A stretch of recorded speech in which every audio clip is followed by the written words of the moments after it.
नमस्कार दोस्तों, स्वागत है आपका स्टडी फॉर सिविल सर्विसेज में। वीडियो को पूरा देखिए। कोई भी आपका फीडबैक है, कोई सजेशन है, तुरंत वीडियो में कमेंट करके जरूर बताइए। अच्छा लगे तो वीडियो लाइक जरूर कर लीजिए और ऐसे वीडियो लगातार फ्री में पाने के लिए चैनल को तुरंत सब्सक्राइब कर लीजिए और बेल आइकन को जरूर टैप कर लीजिए ताकि आगे भी सारे वीडियो आपको मिलते रहे। यूट्यूब में फॉलो करते हैं तो प्लीज ये वाला फ्री टेलीग्राम चैनल जरूर ज्वाइन कर लीजिएगा। सारे नोटिफिकेशन, सारे अपडेट यहीं पे आते हैं, ध्यान रखिएगा। स्टडी फॉर सिविल सर्विसेज का कोई भी पेड ग्रुप अगर आपको ज्वाइन करना है तो सिर्फ 85648050969065386445 यही नंबर है हमारे, सिर्फ जहां पे कॉल या व्हाट्सएप कर सकते हैं। इंस्टाग्राम पे हमारा पेज जरूर फॉलो कर लीजिएगा, स्टडी फॉर सिविल .सर्विसेज है।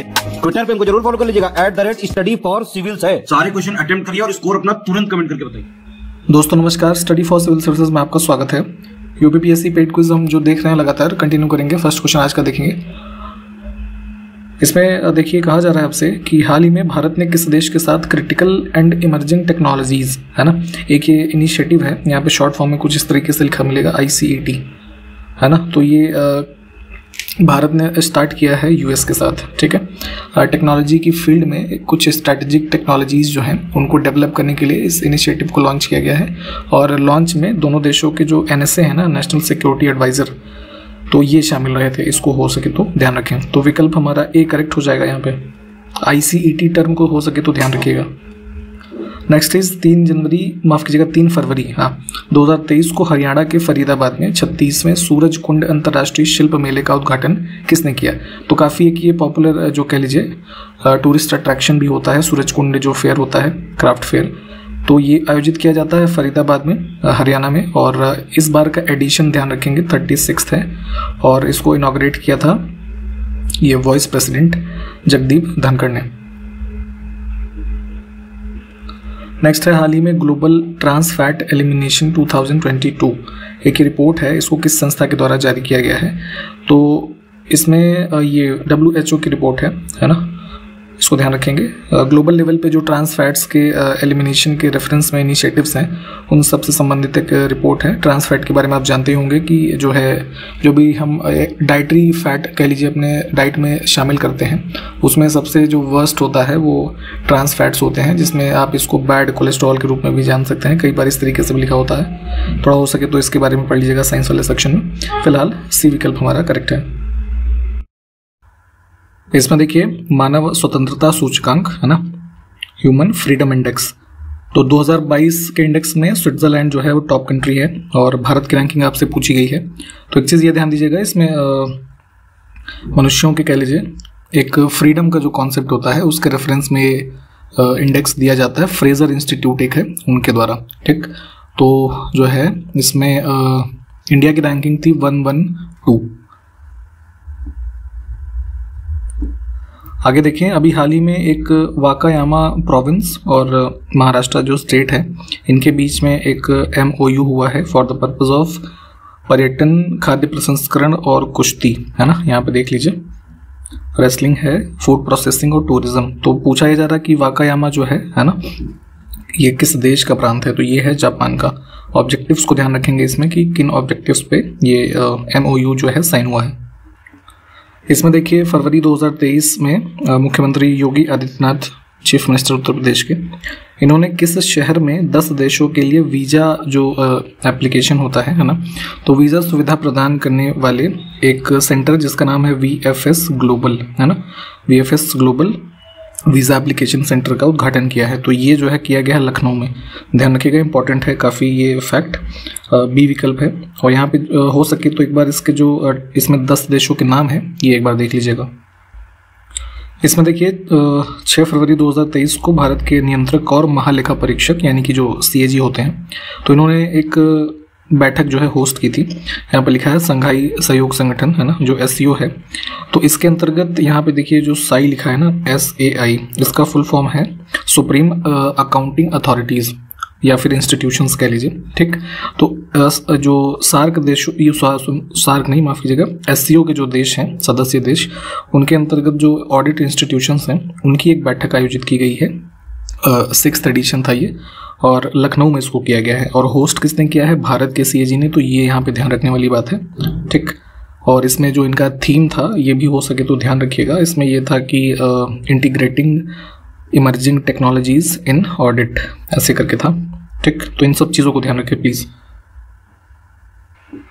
नेक्स्ट है 10 से 14 फरवरी 2023 तक गुलमर्ग, है ना, ये कहाँ पे है, जम्मू कश्मीर के बारामूला डिस्ट्रिक्ट में, ठीक है। तो यहाँ पे खेलो इंडिया शीतकालीन खेल जो है ना, विंटर गेम्स, तो इसका कौन सा संस्करण आयोजित किया जाएगा, है ना, हालांकि आयोजन हो चुका है, तो ये ध्यान दीजिएगा 3rd एडिशन था, ठीक, खेलो इंडिया विंटर गेम्स का, और इनॉग्रेट किया था इसको हमारे जो स्पोर्ट्स मिनिस्टर हैं अनुराग ठाकुर, इन्होंने।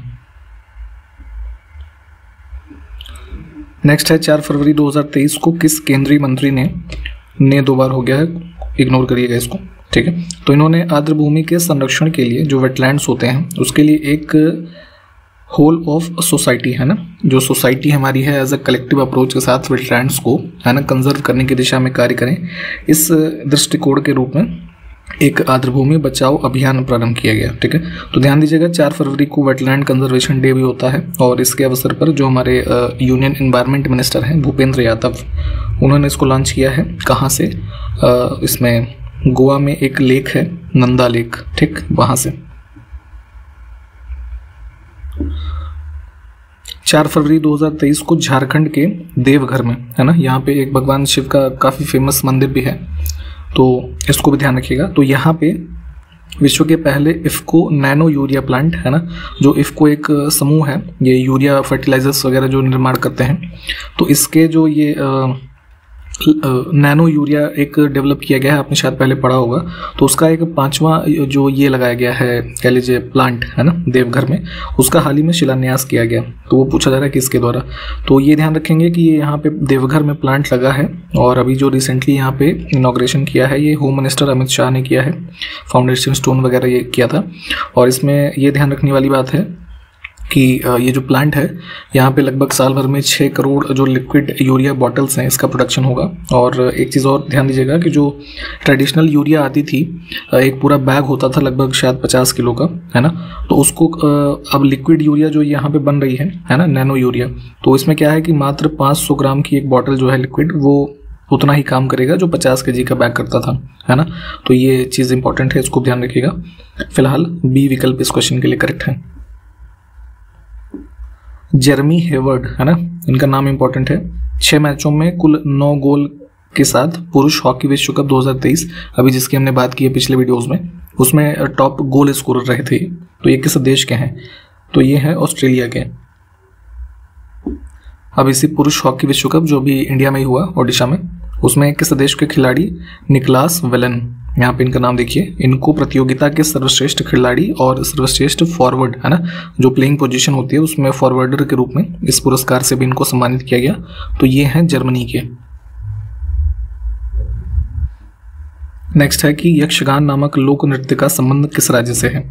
तो काफ़ी फेमस एक डांस फॉर्म है जो है कर्नाटका का, ठीक, शाम के समय जो है इसको परफॉर्म करते हैं। इसमें है कि कौन सा अनुच्छेद भारतीय संविधान का राज्यपाल को अध्यादेश जारी करने की शक्ति प्रदान करता है। तो जानते हैं आपकी अध्यादेश ऐसी स्थिति में लाया जाता है जब जो जैसे स्टेट की बात हो रही है तो लेजिस्लेटिव असेंबली जो है वो सेशन में नहीं है, है ना। तो अध्यादेश लाने का मकसद होता है कि वो एक कानून के तरीके कार्य करता है। तो ये पावर है आर्टिकल 213 में गवर्नर के लिए, और सेम ऐसी पावर प्रेसिडेंट के लिए है 123 में, ठीक। आगे देखें, संसद में पहला लोकपाल विधेयक कब रखा गया था। तो लोकपाल का जो आपका ये देखते हैं रिसेंट में जो 2019 में फाइनल जाकर के लोकपाल की अपॉइंटमेंट होती है भारत के, तो इसकी स्टार्टिंग हुई थी सबसे पहले 1960 के टाइम पीरियड में। वहाँ पे तब जो है लॉ मिनिस्टर हुआ करते थे अशोक कुमार सेन, ठीक। तो उन्होंने पहले एक कॉन्स्टिट्यूशनल लोकपाल की जो है कह लीजिए रिकमेंडेशन की। उसी क्रम में आगे चल करके पहली बार जो ये लोकपाल के संबंध में लॉ बनाने के लिए पार्लियामेंट में फर्स्ट बिल इंट्रोड्यूस किया गया। तो ये थे आपके जो है शांति भूषण, है ना, उन्होंने ये इंट्रोड्यूस किया था 1968 में। तो उस समय जो है ये लोकसभा से नेक्स्ट ईयर पास तो हुआ था 1969 में, लेकिन राज्यसभा से पास नहीं हो पाया, ठीक है। फिर ऐसे इसकी कई सारी हिस्ट्री है, पूरा डिटेल में चाहे तो देखिएगा। फिर आगे चल करके जो अन्ना हजारे मूवमेंट वगैरह होते हैं इसी के रेफरेंस में, तब फाइनली जाकर के पिनाकी चंद्र घोष जो थे वो पहले लोकपाल नियुक्त होते हैं, ठीक। तो ऐसी पूरी हिस्ट्री है। फिलहाल सी विकल्प जो है। आगे देखें, द्वितीय पिछड़ा वर्ग आयोग का गठन किसकी अध्यक्षता में हुआ था? तो ये वही मंडल कमीशन वाला है, बीपी मंडल की अध्यक्षता में 1979 में इसको अपॉइंट किया गया था और 1980 में अगले ईयर इन्होंने अपनी रिपोर्ट सबमिट की थी। ठीक, बी को चुनेंगे। जरा ये बताइए, फर्स्ट जो बना था बैकवर्ड क्लासेस कमीशन वो कब बना था? नेक्स्ट है कि हिंदुस्तान सोशलिस्ट रिपब्लिकन एसोसिएशन है ना, इसका गठन किस वर्ष में किया गया था? तो कई सारे जो फ्रीडम स्ट्रगल टाइम पीरियड में ऑर्गेनाइजेशंस फॉर्म किए गए, उसी में से एक ये भी है। फिरोज शाह कोटला दिल्ली में इसको जो है फॉर्म किया गया था 1928 में। जो आपका ये सुखदेव, भगत सिंह, चंद्रशेखर आज़ाद ये सब शामिल थे इसमें। दल बदल विरोधी अधिनियम संविधान के किस अनुसूची में वर्णित है? तो जो पॉलिटिकल इंस्टेबिलिटी होती थी, आपने देखा होगा 70-80s के टाइम पीरियड में, उसको रोकने की दिशा में एक एंटी डिफेक्शन लॉ लाया गया है ना, और इसके लिए एक अमेंडमेंट भी किया गया था 52nd अमेंडमेंट 1985 में। उसके माध्यम से 10th शेड्यूल जो ऐड किया गया है उसमें ये प्रावधान दिए हुए हैं। माई ट्रुथ है ना, ये एक पुस्तक है, इसके लेखक का नाम आपको बताना है। तो ये पुस्तक है इंदिरा गांधी जी की, और इसी से मिलता जुलता एक नाम है, आप जानते होंगे कि माई एक्सपेरिमेंट विद ट्रुथ है ना, ये ऑटोबायोग्राफी है महात्मा गांधी जी की। तो दोनों चीज़ों को ध्यान रखिए। नेक्स्ट है कि सरोजनी नायडू को नाइटिंगेल ऑफ इंडिया का खिताब किसने दिया था? तो नाइटिंगेल ऑफ इंडिया या फिर भारत कोकिला है ना, ये शब्द भी लिखा हुआ मिलेगा। तो ये दोनों कहा था महात्मा गांधी जी ने। क्यों कहा था? क्योंकि ये जो है एक पोएट थी कह लीजिए, और कविताएं काफ़ी लिखती थी जो कि इमोशंस से भरी होती थी। इन सब की वजह से इनको रिकॉग्नाइज किया गया इस नाम से। डी को चुनेंगे। और एक दो चीज़ ये भी इंपॉर्टेंट है इनके बारे में कि जो है she was the first governor of United province है ना, उत्तर प्रदेश, जो आप आज जानते हैं, और पहली ऐसी मतलब पहली महिला हुई भारत में जो किसी भी स्टेट की गवर्नर अपॉइंट हुई। तो ये सब फैक्ट्स जो है इंपॉर्टेंट हैं। नेक्स्ट है कि साउंड वेव जो होती है, ध्वनि, किस माध्यम से नहीं गुजर सकती? तो आप जानते हैं कि साउंड जो है वैक्यूम यानी कि निर्वात में ट्रैवल नहीं करेगा। डी विकल्प।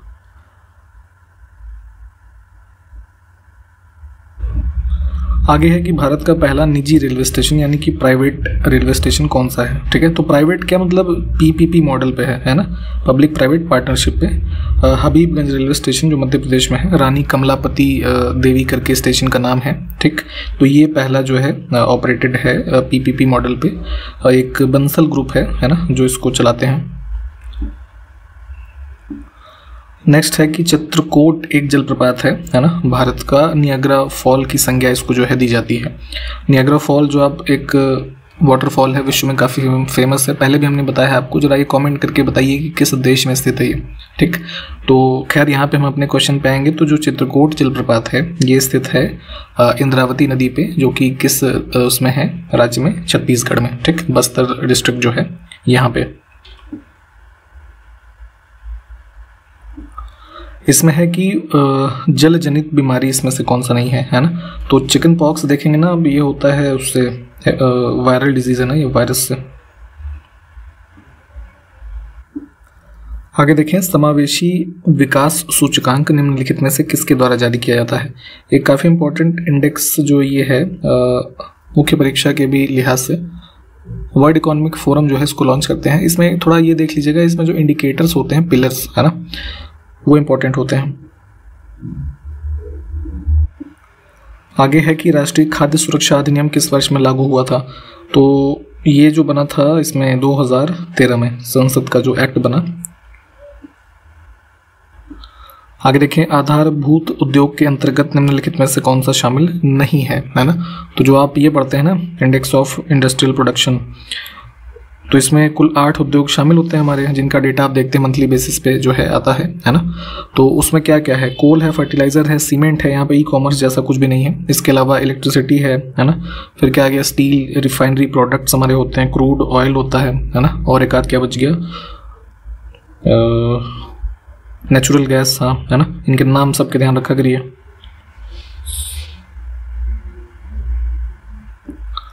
ये काफ़ी इंपॉर्टेंट क्वेश्चन है, प्लीज़ इसको ध्यान रखिएगा। डिजिटल रुपया स्वीकार करने वाला पहला रिटेलर जो है कौन बना है?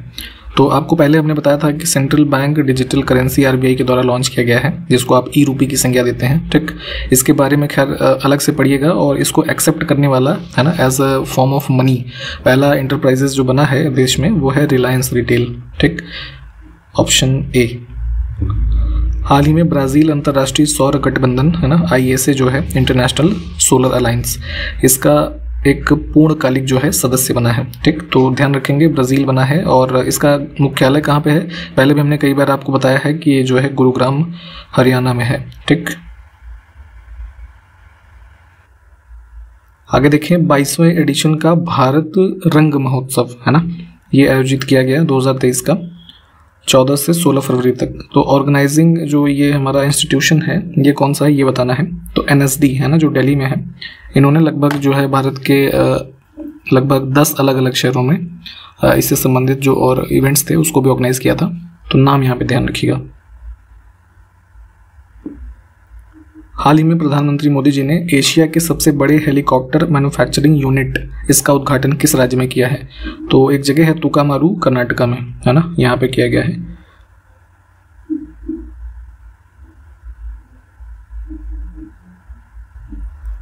केंद्रीय बजट 2023-24 में आत्मनिर्भर बागवानी स्वच्छ पौधा कार्यक्रम है ना, एक प्रोग्राम ये है, इसको देख लीजिएगा डिटेल में भी। आत्मनिर्भर क्लीन प्लांट प्रोग्राम, इसको शुरू करने के लिए कितने करोड़ रुपए आवंटित किए गए हैं। तो इसमें जो है हॉर्टिकल्चर जो क्रॉप्स होती हैं उसमें हाई यील्ड और क्वालिटी ऑफ प्लांटिंग को बढ़ाने के लिए इस चीज़ को जो है प्रावधान किया गया है। लगभग इसमें जो फंड है 2200 करोड़ रुपए का है। तो डी विकल्प को चुनेंगे। अब इसी केंद्रीय बजट में मैंग्रोव वेजिटेशन जो होती है ना, इसके वृक्षारोपण के लिए कौन सी योजना शुरू करने की घोषणा की गई है। तो जैसे सुंदरबन डेल्टा इधर गुजरात के कोस्टल एरियाज में आप देखते हैं ना कि हमारे मैंग्रोव वेजिटेशन पाए जाते हैं, तो इन्हीं के और कह लीजिए फर्दर कह लीजिए एक्सटेंशन के लिए, प्लांटेशन के लिए यहाँ पे मिस्टी योजना जो है ये इसमें प्रावधान किया गया है। इसका फुल फॉर्म भी हो सके तो ध्यान रखिएगा, mangrove initiative for shoreline habitats and tangible income है ना, ये है पूरा। विकल्प हम सी को चुनेंगे। नेक्स्ट है हाल ही में किस राज्य सरकार के द्वारा मेरो रुख मेरो संतति है ना, इस इनिशिएटिव का नाम ध्यान दीजिएगा। एक इस नाम से नई हरित पहल शुरू की गई है। तो इसमें बेसिकली सिक्किम में स्टार्ट किया गया है और कह लीजिए पेरेंट्स, चिल्ड्रन और नेचर के बीच में एक बॉन्ड डेवलप करने की जो है कोशिश है, जिसके माध्यम से यहाँ पे किया गया जाएगा कि जो भी चाइल्ड बर्थ है तो उसी को सेलिब्रेट करने के लिए ट्रीज जो है ना, पेड़, इनको प्लांट किया जाएगा। तो उसी के रेफरेंस में इसको स्टार्ट किया गया है। विकल्प ए को चुनेंगे। नाम इंपॉर्टेंट है, प्लीज ध्यान रखिएगा। नेक्स्ट है 3 फरवरी 2023 को 96th एडिशन का अखिल भारतीय मराठी साहित्य सम्मेलन कहाँ पे आयोजित किया गया। तो ये हुआ था वर्धा में, महाराष्ट्र। हाल ही में किस देश ने अपने बैंक नोटों से ब्रिटिश राजतंत्र के प्रतीक को हटाने की घोषणा की है। तो आपको पता होना चाहिए या पता होगा, खैर ऑस्ट्रेलिया जो है ये कॉन्स्टिट्यूशनल मोनार्की है ब्रिटेन का है ना अभी भी। तो यहाँ पे क्या है कि जो करेंसी नोट्स थे इस पे जो है ये क्वीन एलिजाबेथ II की इमेज जो है वो होती थी, तो इसको हटाने का निर्णय लिया है इन्होंने। तो ध्यान रखेंगे, इंपॉर्टेंट भी है। विकल्प ए करेक्ट हो जाएगा हमारा। इसमें देखिए हाल ही में इंटरनेशनल सी बेड अथॉरिटी और भारत का जो पृथ्वी विज्ञान मंत्रालय है इनके बीच में पॉलीमेटालिक नोड्यूल्स एक्सप्लोरेशन एक्सटेंशन अनुबंध पर हस्ताक्षर हुए हैं। तो ये बताना है कि इंटरनेशनल सी बेड अथॉरिटी का मुख्यालय कहाँ पे स्थित है। तो देखिए ये मुख्यालय तो है जमैका में, और ये ध्यान रखिएगा इसमें पृथ्वी विज्ञान मंत्रालय और इनके बीच में जो ये अनुबंध पर हस्ताक्षर हुए हैं इसके एक्सप्लोरेशन को लेकर के। तो इसमें बी को चुन लेते हैं। और ये ध्यान रखिए पॉलीमेटालिक नोड्यूल जो होता है क्या है कि इसको जो है मैग्नीज नोड्यूल भी कहा जाता है, जो कि देखेंगे सी फ्लोर जो है वहाँ पे एक तरीके से समझिए कि मिनरल कंसंट्रेशन है जो कि बना है आयरन और मैग्नीशियम हाइड्रोक्साइड वगैरह से। थोड़ा इसको डिटेल में पढ़िएगा और इसका यूसेज क्या होता है वो जरा हमको कॉमेंट करके बताइए। इसमें देखें इंटरनेशनल टेस्टिंग एजेंसी ने डोपिंग के चलते दीपा कर्माकर पर 21 महीने का प्रतिबंध अभी हाल ही में लगाया। तो ये किस खेल से संबंधित है ये बताना है। तो जो कुछ नशे का सेवन करते हैं अपनी परफॉर्मेंस को सुधारने को लेकर के, ऐसे टेस्ट वगैरह होते हैं जिसमें जो खिलाड़ी पास नहीं हो पाते तो उनको बैन किया जाता है या फिर उनको जो है और भी उन पर कार्रवाइयाँ होती हैं। तो उसी में जो है दीपा कर्माकर अभी पाई गई हैं और ये हैं जिम्नास्ट। ठीक है, सी विकल्प को चुनेंगे हम। 21 महीने का लगा है, ये ध्यान रखिएगा। आगे है भारत, फ्रांस और किस गल्फ कंट्री यानी कि जो खाड़ी देश है, इन्होंने हाल ही में एक त्रिपक्षीय ढांचे के तहत रक्षा, परमाणु ऊर्जा और प्रौद्योगिकी है ना, इन 3 क्षेत्रों में सहयोग के लिए एक महत्वाकांक्षी रूपरेखा पेश की है। तो आपस में इन 3 देशों ने इन 3 क्षेत्रों में जो ये फ्रेमवर्क दिया था ट्राइलेटरल, इसमें शामिल है इंडिया, फ्रांस और यूएई। ठीक, सी विकल्प। 6 से 8 फरवरी तक आयोजित किए गए इंडिया एनर्जी वीक है ना, 2023 का शुभारंभ किसने किया? तो ये भी किया गया था बेंगलुरु में प्रधानमंत्री मोदी जी के द्वारा। अब इसमें एक ज्योग्राफी का क्वेश्चन है कि कौन सा दर्रा उत्तरी अफगानिस्तान को काबुल प्रांत से जोड़ता है? मैप में इसको लोकेट कर लीजिएगा, ये है सलांग पास। इसमें देखें आर्कटिक महासागर को प्रशांत महासागर से जोड़ने वाला जलडमरू मध्य कौन सा है? तो ये है बेरिंग। इनको देखिए, जो ये वाले ज्योग्राफी के हमने देखे, इसको मैप में एक बार जरूर लोकेट करें, यहाँ से याद नहीं रहेगा आपको बहुत लंबे समय तक। ठीक, तो इसमें ए सही है। और इसी के साथ यहाँ पे इस वीडियो को हम समाप्त कर रहे हैं, कंटिन्यू करेंगे नेक्स्ट वीडियो में। तब तक के लिए नमस्कार, जय हिंद।